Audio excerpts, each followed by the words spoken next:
Over the years, many have speculated over the theme of fascism in AOT and maybe have mistaken that the show promotes fascism. Spoiler warning, it doesn't, and all the videos and articles arguing otherwise have zero media literacy and watch the show on airplane mode. If you're one of these people that believes this, first of all, my condolences, and second, watch this video to open that third eye of truth, that little bit more, so you can sit at your high school dinner table without looking like you just came out of Reactor 4. If that sounds good, let's begin.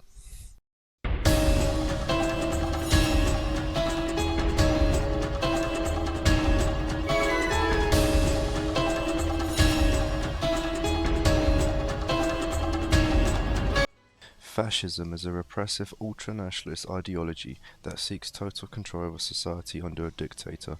It glorifies violence, rejects democracy, and thrives on fear. In history, fascist dictatorships have been born out of desperation, with hard times creating opportunity for some to gain major support through propaganda.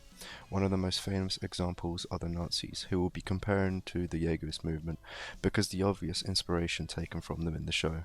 Don't believe me? The corruption of the swastika, that was a sacred symbol in Hinduism, often signifying good fortune or prosperity, was made to be a symbol of Nazi Germany. Similarly, the wings of freedom used by the Survey Corps, that represented freedom, obviously, and liberation, now serves as a symbol to represent the fascist Jaegerist movement.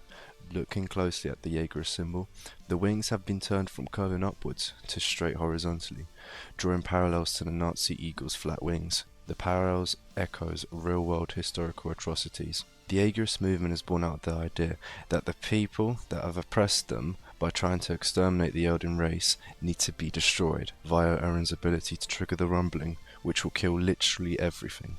Therefore, because we've been following the good guys for all this time, we are inclined to believe this belief. Therefore, AOT equals fascism, therefore hail Eren. No. If that were true, Breaking Bad promotes drug dealing, murder, and the patriarchy. Women. You're entirely too weak. I mean, just look at you. You have no endurance. You anger too easily. And you've got woman troubles. Just more proof that women don't belong in a man's war. You know nothing about women. Of course not. I'm a man. How would I know? Don't be like this guy. To avoid being like this guy, let's turn on media literacy. First of all, let's compare the Nazis to the Jaegerists. Do they use violence as a form of control by eliminating or imprisoning opposition? Yes. Do they glorify their leader as a savior? Yes. Do they reject democracy? Yes. Do they reject outsiders? Therefore we can say that the Jaegerists are like Nazis. Okay. Is there anywhere in the story where the fascist administration is praised? The historical parallels are intended not to glorify, but to critique cycles of hatred, nationalism, and how victims can become perpetrators. How did Isayama, the king, do this? First, we need to bring Flock into the conversation, the real leader of the Jaegerists. Sorry, Eren. Flock started out as an ordinary member of the Survey Corps, with the dream of freeing humanity from the threat of the Titans. How brave. When they returned to Shiganshina, you could argue things didn't go well. Forget them! And as we ride to certain death, we trust our successors to do the same for us! My soldiers push forward! My soldiers scream out!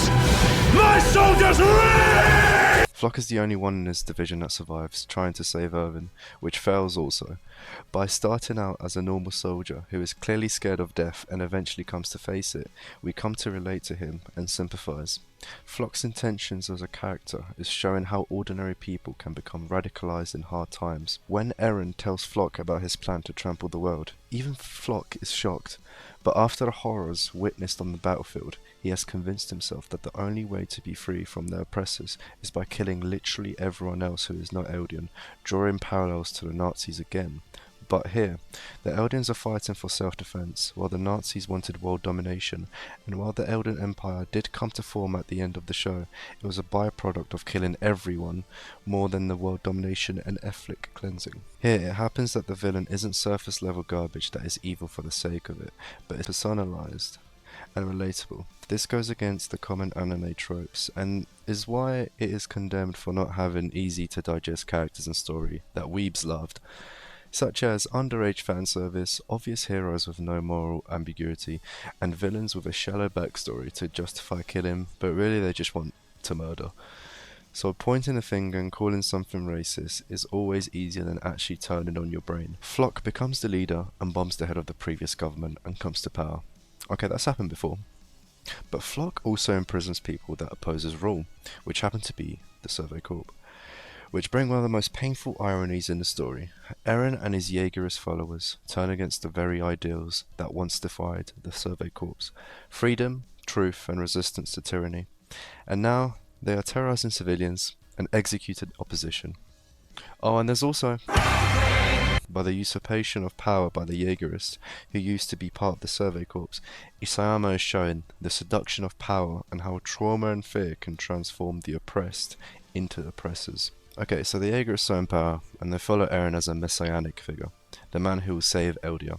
But do they actually know what Eren is thinking, and is Eren misleading them? Kinda. If you were one of the Jaegerists, it would be insanely easy to think of Eren as a saviour, as previously you would have heard of him as rumours on the streets, or in newspapers, how brave boy has clogged up the wall, saving Trost, and defeating the Titans in Shiganshina. Eren is a household name in these streets, and hearing that the outside world want you dead, you'd likely want to live. Probably. So you defend him, chant his name, fight for Eldia.